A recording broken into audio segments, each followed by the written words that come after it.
over the course, over the course of time, I came across a review of one of the studies we worked on in the library, and I Xeroxed it, and I'd like to share it with you because I think it kind of summarizes the essence of David's research.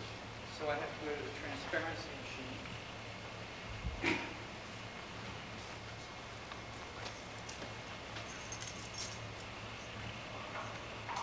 Whenever I would finish an analysis, by the way, I would give David a call. His office is a couple of floors above mine. And hardly before I had time to hang up the receiver, he would be down to go over the data with me. He was so enthusiastic about talking about the results.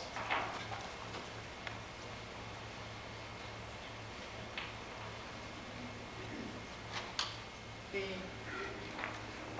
summary I came across came from the current rheumatology comments, and it reviewed an article that we had worked on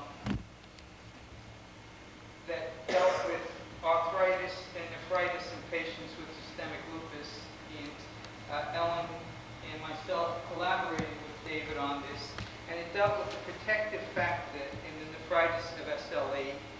And the reviewer points out that other investigators have suggested that the rheumatoid factor may protect SLE patients against nephritis. And to test this hypothesis, we studied 662 SLE patients and found that it was not RF that protected, but rather a persistent rheumatoid-like arthritis, and that while there was a weak association with RF, in fact, RF was only associated among those patients that had persistent arthritis. And in commenting on this study, the editor states, how instructive a retrospective clinical study can be is illustrated by this well-written report from Brooklyn. Based on analysis of their experience with 662 patients, Kaplan et al. Showed that there's a subset of SLE patients with deforming arthritis who clearly did not suffer from renal disease of SLE. The genetic data suggests that the HLA-DR4 allele determines which patients will fall into this benign group. It has been previously suggested that RF was protective. The Kaplan study suggests that the protective effect is coded in the constitution of the patient and not the antibody. The authors cannot explain their high incidence of deforming arthritis, much of which was extra-articular in origin, and suggest that they may have fallen into an ascertainment bias. The last sentence, all in all, a splendid analysis of a perplexing issue. I think that pretty much says it all about David's research, and I think one could generalize splendid analyses of perplexing issues. Thank you.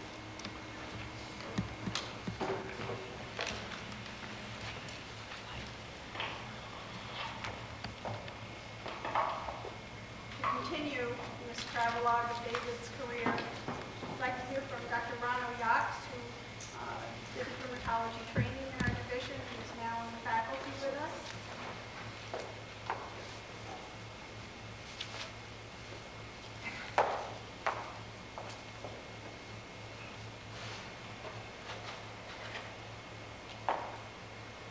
Next one, please. I had the honor of working with Dr. Kaplan, most original thinker, as a fellow, and we worked together on this study of pregnancy outcomes in lupus, which we presented at the National Meeting of the American College of Rheumatology in November of '91 in Boston, Massachusetts. And I'd just like to briefly go through it with you. Okay.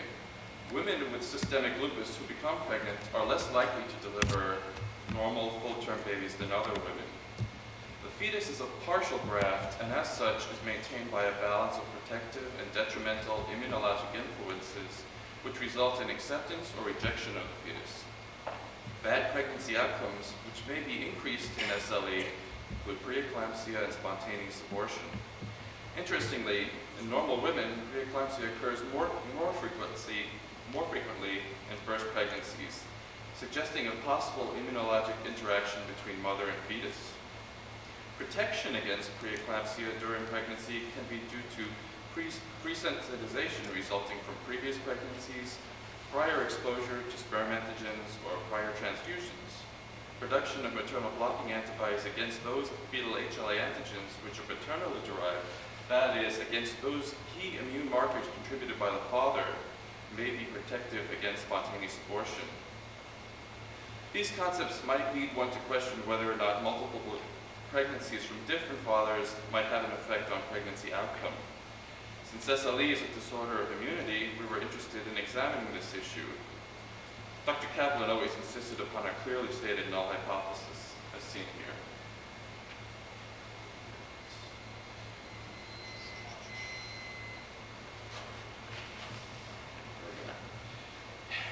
In SLE, there would be no difference in fetal outcomes whether one or multiple fathers are responsible for a woman's pregnancies. Our data will refute the null hypothesis and show that increased fetal loss is associated with multiple paternities.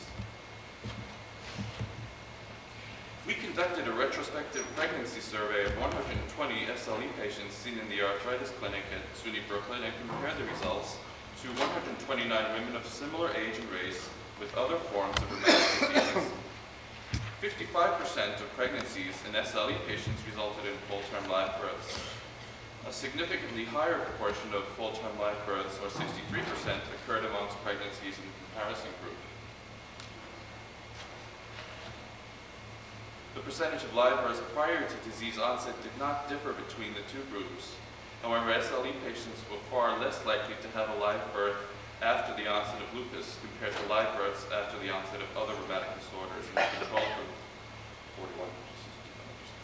In examining first pregnancies, we found no significant difference in the percentage of live births between the lupus and comparison group, regardless of the relationship to disease onset.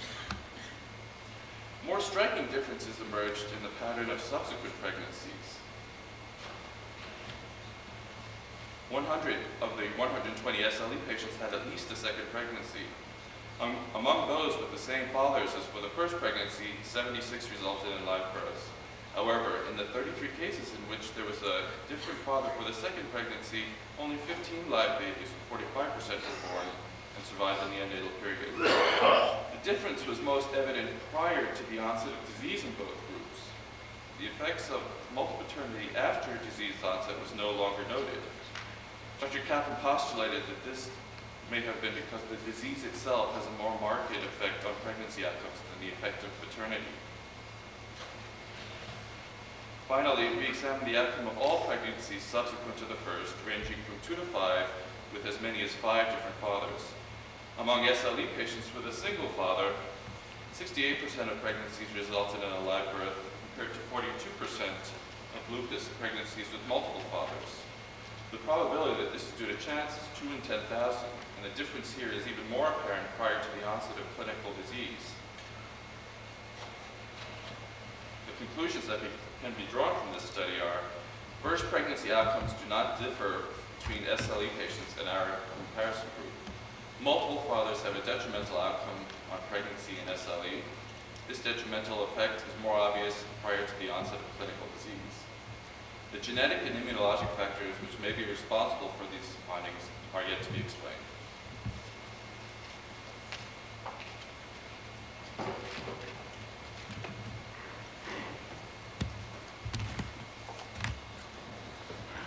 To switch gears for a moment, we'd like to look at a different aspect of David's career, and that is his tenure in the Dean's office. Even while he was doing all the remarkable and wonderful things that Dr. Schwartz talked about, David looked on his duties in the Dean's office as another opportunity to do some research. And it's a perfect legacy to our current fourth-year Dean, Dr. Donald Gerber, who will tell you about David's research in that arena.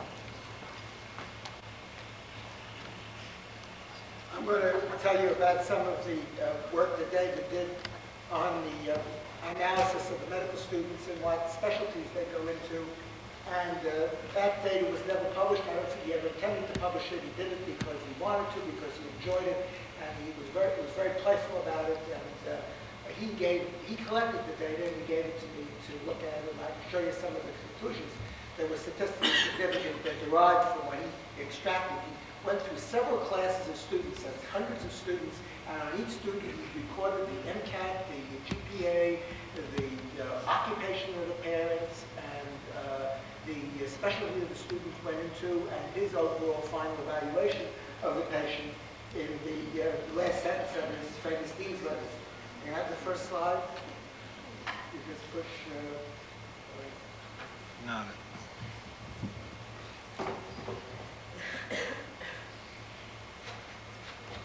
Okay, so in this study, he divided the students' specialties that they went into three categories. The first was what he called lifestyle specialties. It certainly is not, you shouldn't take it too seriously, but he said the lifestyle specialties were anesthesia, emergency medicine, rehab, and radiology. And then he had the,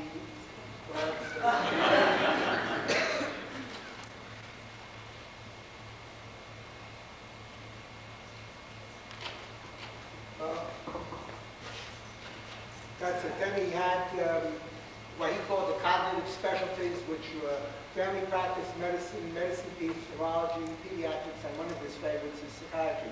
And then his third category were the surgical specialties, and those were the ones that he picked out. And then I'll get it.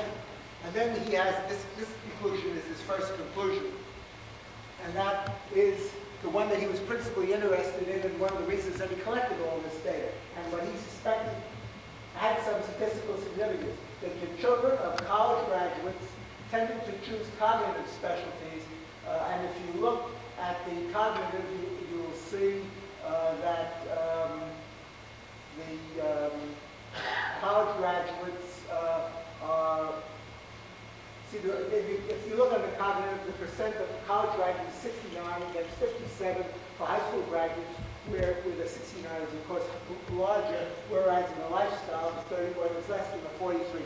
It's not very statistically significant, but it has the virtue that in this particular instance, that's exactly what he was looking for, and he thought that was interesting. He knew as well as I do, and as all of you do, that there are multiple interpretations